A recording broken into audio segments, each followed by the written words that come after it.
July 4th, 1997. A black car rolls through the early morning fog of Mexico City. Inside sits a man, middle-aged, unremarkable, the kind of face that disappears in a crowd. No one on the street gives him a second glance. No one points, no one whispers. And that's exactly the way he designed it. Because this man is not ordinary. This man is worth more money than most countries will ever see in a generation. This man has bribed generals, bought politicians, and built an empire so powerful that the very government agencies assigned to destroy him were secretly working for him. This man has ordered over 400 murders, not as desperate acts of survival, but as calculated, cold business decisions. Some of those deaths were quick. Most were not. His name is Amado Carrillo Fuentes, and today he is about to do something that no drug lord in history has ever attempted. He is going to erase his own face. He checks into Santa Monica Hospital under a false name. His bodyguards sweep the entire floor and lock it down. A surgical team, the best that billions of dollars can quietly purchase, is already waiting. The procedure will take 8 hours. When it's over, Amado Carrillo Fuentes will no longer exist. A new man will walk out of that hospital, a ghost with a new jaw, new eyes, a new identity, and $25 billion waiting somewhere no one will ever find him. That was the plan. What actually happened inside that operating room on July 4th, 1997, on America's Independence Day of all days, sparked one of the most chilling unsolved mysteries in the history of organized crime. A body that didn't match, 2 surgeons sealed alive in concrete drums, a toy airplane that crossed international borders on its own, and an official investigation that closed so fast, so cleanly, that some of the investigators themselves started asking questions they were told not to ask. Did the Lord of the Skies die on that table, or did he do what he always did, disappear completely, leaving everyone else to deal with the wreckage? This is his story, and nothing about it is simple. To understand what Amado Carrillo Fuentes became, you have to understand where he started. A village called Guamuchelito in the state of Sinaloa, Mexico. Population so small it barely registers on a map. Dust roads, farming, poverty that doesn't announce itself dramatically.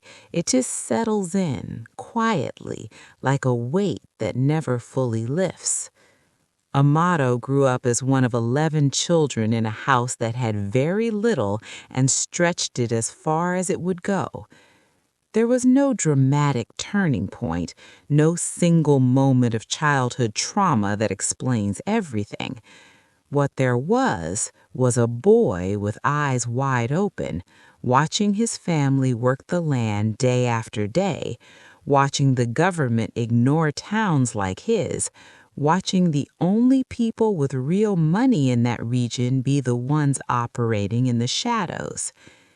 He made a decision at 11 years old. He was leaving.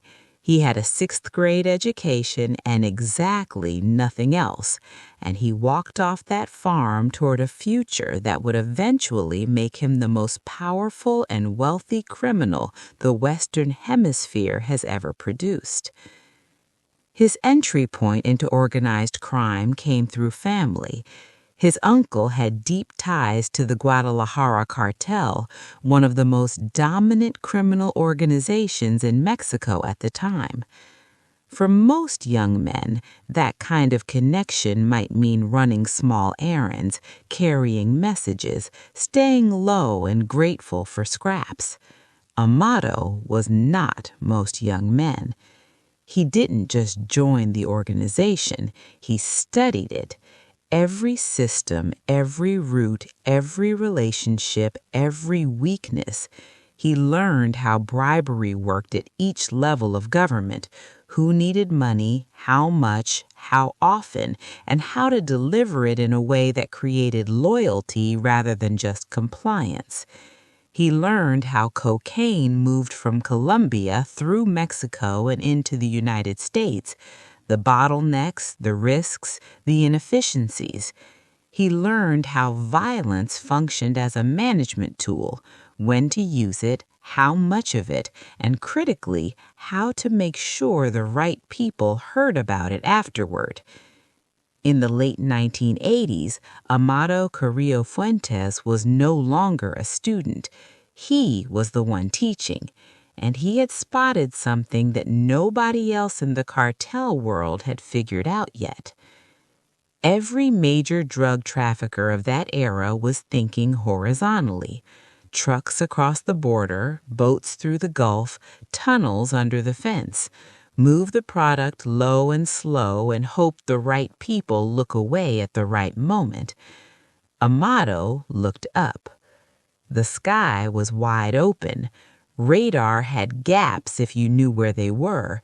Remote airstrips existed in Mexico, Central America, and beyond, strips that friendly local officials would conveniently forget to report.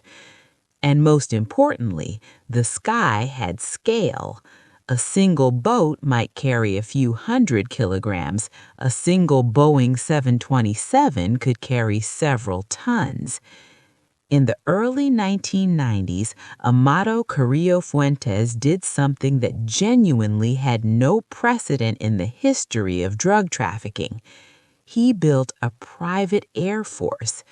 Not one plane, not 5, dozens of Boeing 727 cargo aircraft, each one capable of carrying enormous quantities of cocaine per flight. He didn't rent them, he didn't borrow them through intermediaries, he owned them through layers of shell companies, false registrations, and bought off aviation officials who certified paperwork that should never have been approved. The operation ran with the kind of precision you'd expect from a legitimate logistics corporation, because that's essentially what it was.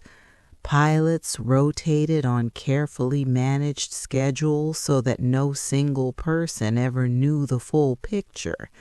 Flight routes were engineered around known radar coverage, adjusted constantly based on intelligence from officials on his payroll inside the aviation and customs agencies.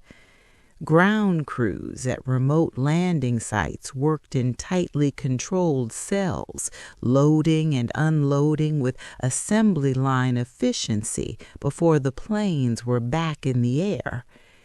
When authorities shifted their surveillance patterns, Amado shifted his routes. When a strip became compromised, it was abandoned overnight and a new one activated.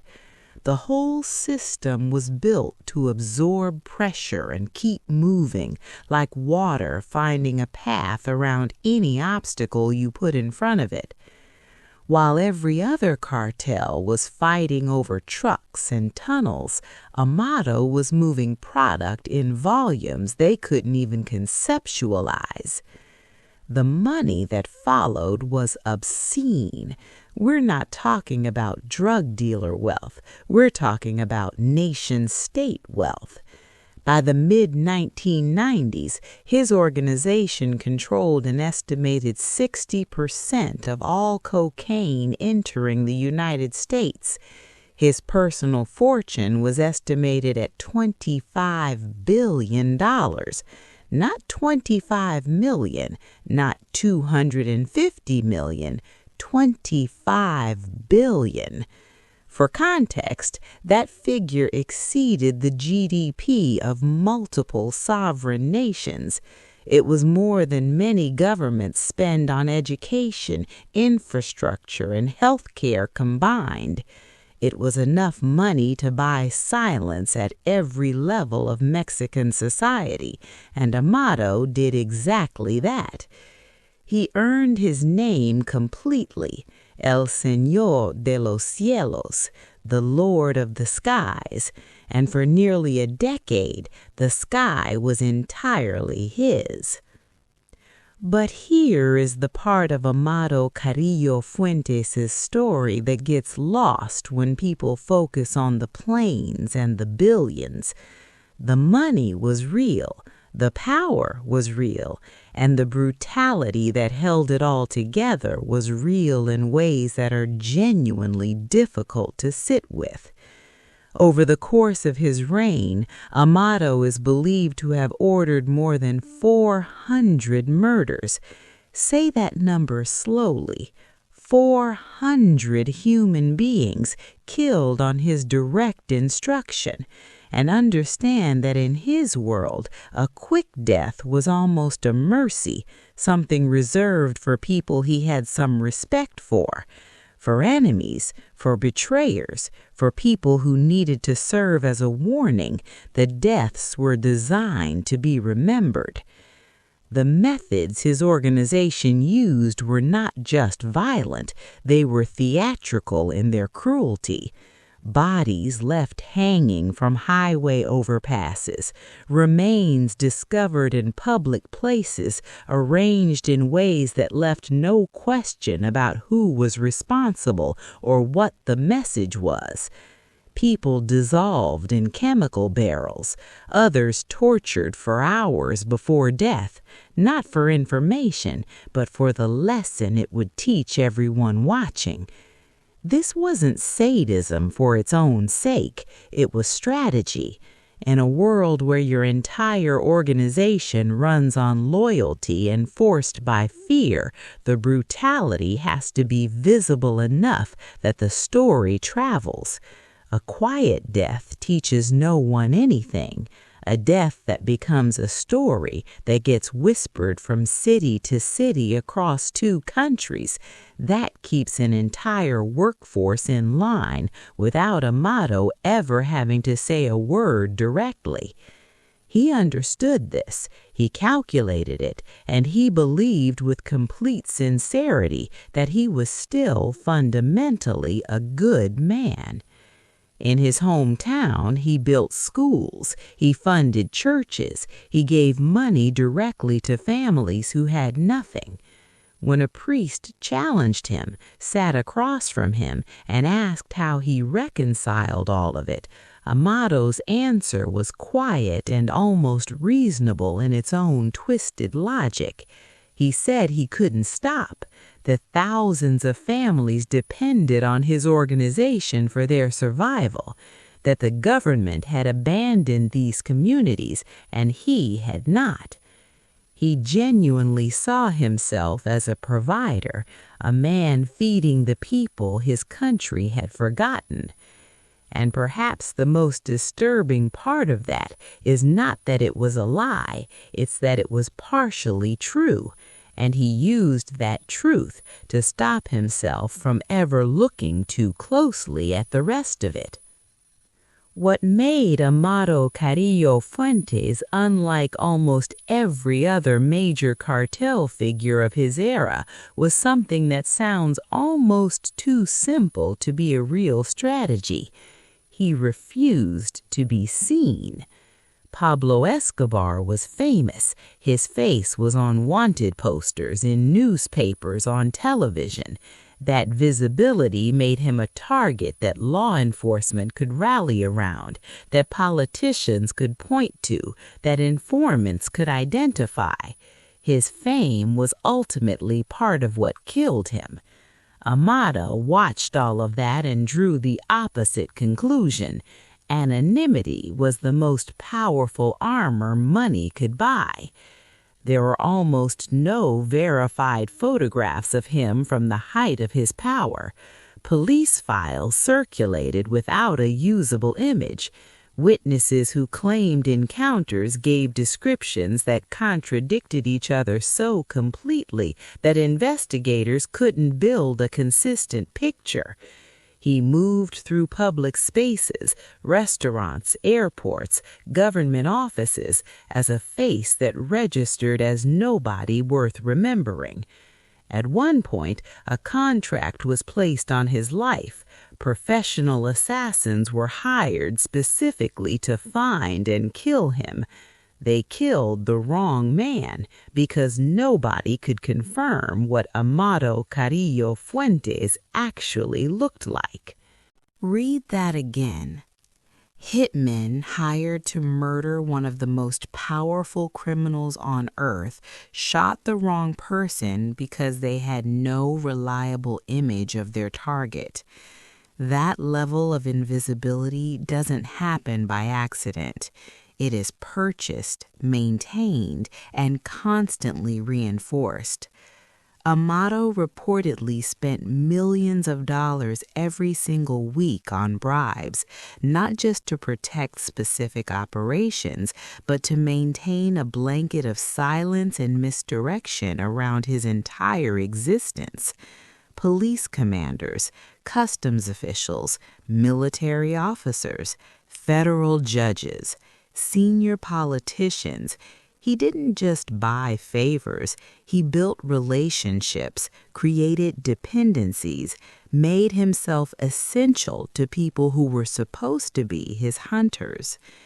His most extraordinary acquisition was Mexico's own top anti-narcotics general, the senior military official whose entire mandate was to dismantle organizations exactly like Amado's. For years, this man was feeding Amado intelligence about upcoming raids, identifying informants inside the cartel, and quietly redirecting federal investigations toward Amado's competitors. The general hunting him was the man protecting him. It was a shield so complete, so deeply embedded in the institutions of the Mexican state that Amado felt genuinely untouchable. And for years, he was right. February 1997, the shield shatters. The general is arrested. His corruption, years of it, documented and irrefutable, goes public. Mexico wakes up to the revelation that the man leading its war on drug trafficking was on the payroll of the cartel he was supposed to be destroying. The scandal reaches the highest levels of government. The pressure from the United States is immediate and enormous. And just like that, Amado Carrillo Fuentes, the invisible man, the untouchable Lord of the Skies, is exposed. Every agency that had been carefully misdirected, every investigation that had been quietly redirected, suddenly has nowhere else to look. The DEA, the FBI, Mexican federal forces, Interpol, every one of them pivoting toward the same target at the same time. He tries to run. He has $25 billion and he tries to use it the way he's used money his entire life, to buy a way out. He approaches Russia. Refused. He reaches out to Cuba. The answer is no. He tries Chile, a country that had shown some flexibility with wealthy fugitives before. Also no. The governments that had quietly tolerated other criminals wanted nothing to do with the most wanted drug trafficker alive. He was too visible now, too radioactive, too dangerous to hide. For the first time in his life, Amado Carrillo Fuentes had money and no power over what was about to happen to him. So he made the most drastic decision of his life. If he couldn't escape as himself, he would stop being himself. The plan was brutal in its ambition. Complete surgical transformation, not a simple cosmetic adjustment, a full reconstruction of his face. New jaw structure using prosthetics, reshaped nose and orbital bones, fat removed from his body to alter his physical profile. When the surgeons were done, the man on the table would not look like any photograph, however rare, that existed of Amado Carrillo Fuentes. New face, new identity documents already prepared, billions waiting in accounts that no investigation had ever touched, disappear into a quiet life somewhere far from everything, never surface again. July 4th, 1997, Independence Day in America. Under a false name, Amado checks into Santa Monica Hospital in Mexico City. His personal security team locks down the entire floor, no unauthorized access, no staff movement without clearance. The surgical team, among the best available, begins at dawn. For 7 hours, the operation proceeds exactly as planned. Vitals steady, the work progressing carefully, precisely, a new face taking shape under the surgical lights, built over the bones of the old one. Then, in the mid-afternoon, something shifts. The heart monitor spikes, blood pressure drops, alarms begin sounding inside the operating room. The surgical team responds, pushing drugs, applying shocks, doing everything that can be done. The bodyguards outside hear the alarms and don't know whether to storm in or stand still. The doctors inside know something the bodyguards can't fully process yet. They know that if this man dies on this table, their own lives are almost certainly over. At 3:17 in the afternoon, the monitors flatline. Amado Carrillo Fuentes is pronounced dead. Cardiac arrest, they will say, possibly complications from anesthesia, possibly a malfunction in the respirator. The official cause will shift depending on which version you read and who is telling it. The body is transported, identified. Within 48 hours, Mexican authorities have confirmed the death using DNA analysis, fingerprints, and dental records. Within days, he is in the ground. The Lord of the Skies is dead. Case closed.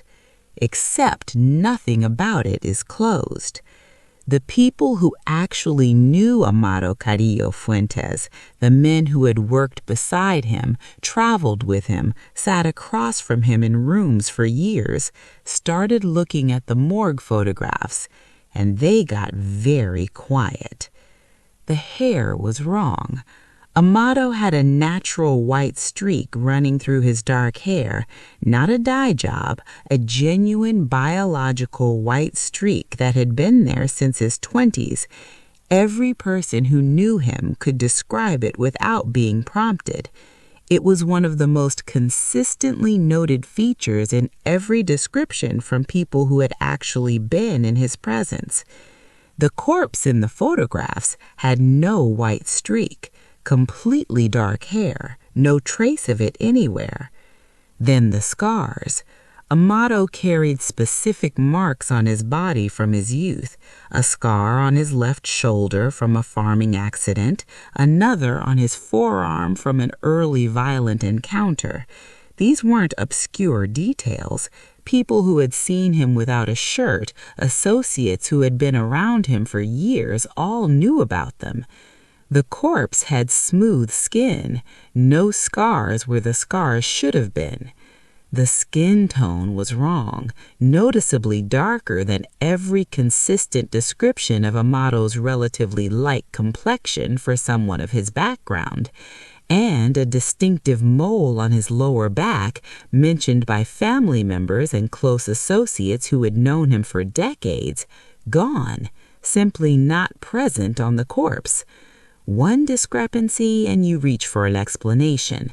post-mortem changes, surgical bruising, lighting, and photographs.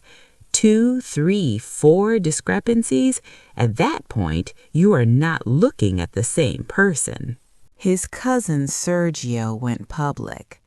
The statement he made was direct and left no room for interpretation. He said Amado was alive. He said the surgery had been performed on someone else, some unfortunate person brought in under false pretenses, and that the body in the morgue was never Amado Carrillo Fuentes. Think about what that means if it's true. It means somewhere a person was brought into that operating room believing they were receiving legitimate medical care. It means 8 hours of surgery were performed on that person, reshaping their face, altering their body, while Amado watched from somewhere else or had already left.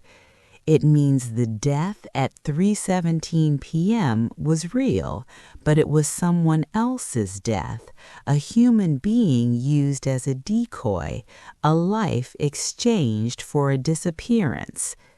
For a man who had spent $150 million per year on bribes, for a man who owned generals and compromised entire federal agencies, for a man with $25 billion and no moral line he hadn't already crossed 400 times, was buying a body double really so unthinkable? And then there is the detail that refuses every rational explanation. Amado Carrillo Fuentes carried a small toy airplane with him everywhere. It had been with him for years, a personal talisman, a symbol of the sky-based empire he'd constructed from nothing. Everyone in his inner circle knew about it. It was mentioned consistently by people who'd been close to him. It was, in its small way, his signature. After his death, that toy airplane was not found among his personal effects. It was not in his hospital room. It was not cataloged with the body. It was simply not there. Weeks after the funeral, the toy airplane appeared at the Chilean villa of one of his companions, in the same country that had refused him asylum in the weeks before his supposed death. A dead man's most personal possession, crossing international borders, arriving at a location connected to his life in a country that had turned him away. Objects do not travel on their own. They are carried, and they are carried by people who are alive. The U.S. Drug Enforcement Administration dismissed every question immediately and completely. They called the conspiracy theories nonsense. They pointed to the forensic confirmation, DNA, fingerprints, dental records, all of it matching. Case closed. But look at the timeline. In 1997, DNA analysis was not a rapid process. A proper DNA comparison required extraction, processing, matching against reference samples, a procedure that took weeks under normal laboratory conditions, even with priority handling. Fingerprint comparison required clear, usable prints from the deceased and verified reference prints on file. Dental records required locating a model's actual dentist, not a straightforward task for a man who had lived in deliberate obscurity, and obtaining cooperation. According to the official account, all 3 of these confirmations were completed within 48 hours of death. Some investigators who were close to the case, not conspiracy theorists, but people inside the actual process, noted quietly that the results arrived unusually fast, that the files appeared too clean, that there was pressure from levels above them to close the case quickly and firmly. Nobody who raised those questions publicly kept raising them for long. And 4 months after the funeral, November 1997, police on a highway between Mexico City and Acapulco found something that silenced every remaining doubt anyone had that this story was fully told. Several large steel drums sealed with concrete left by the roadside. Inside the first drum was Dr. Jaime Godoy Singh, one of the 2 surgeons who had operated on Amado Carrillo Fuentes. He had been tortured extensively, burns across his body, fingernails removed, strangled, and then encased in concrete while still in the drum. Inside the second drum was the other surgeon, Dr. Ricardo Reyes Rincon. Same torture, same death, same method of disposal. The 2 men who knew exactly what had happened inside that operating room on July 4th, 1997, were murdered in one of the most deliberately horrifying ways imaginable and left on a public highway 4 months after the funeral. Ask yourself a simple question. If Amado Carrillo Fuentes died of genuine surgical complications, a tragic but not suspicious death during a high-risk procedure, what exactly did those 2 doctors know that was worth this level of brutality to silence? Complications happen. Doctors who oversee a patient's death during complex surgery are not typically hunted down months later and tortured to death, unless what happened in that room was something that could never be allowed to surface. Unless the story those doctors could tell was the one story that would unravel everything. July 4th, 1997. A man either dies on a hospital table in Mexico City, his face surgically destroyed and reconstructed beyond recognition, his heart giving out at 3:17 in the afternoon, his empire orphaned, his billions left behind, his story ending in the most unglamorous way possible for the most powerful criminal in the Western Hemisphere. Or a man walks out of a hospital in a face no one has ever seen, carrying nothing but a new identity and $25 billion, leaving behind a carefully constructed corpse, 2 surgeons whose silence is later guaranteed with concrete, and a trail of unanswerable questions he was counting on no one ever fully resolving. The physical evidence didn't match the man everyone knew. The forensic confirmation moved at a speed that 1997 science could not support. The doctors were murdered, the toy plane traveled, and the official story closed faster than any case of that magnitude had any reason to close. Was it over? Or was it the one disappearance so perfectly executed that even his enemies looked at the evidence and believed it? Amado Carrillo Fuentes built his entire life around one principle, that with enough money, enough patience, and enough willingness to do what others would not, you could make anything happen. You could become invisible. You could own the systems designed to stop you. You could look at the sky everyone else ignored and turn it into an empire.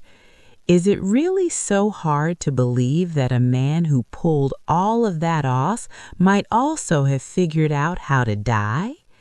The Lord of the Skies took his last flight on July 4th, 1997.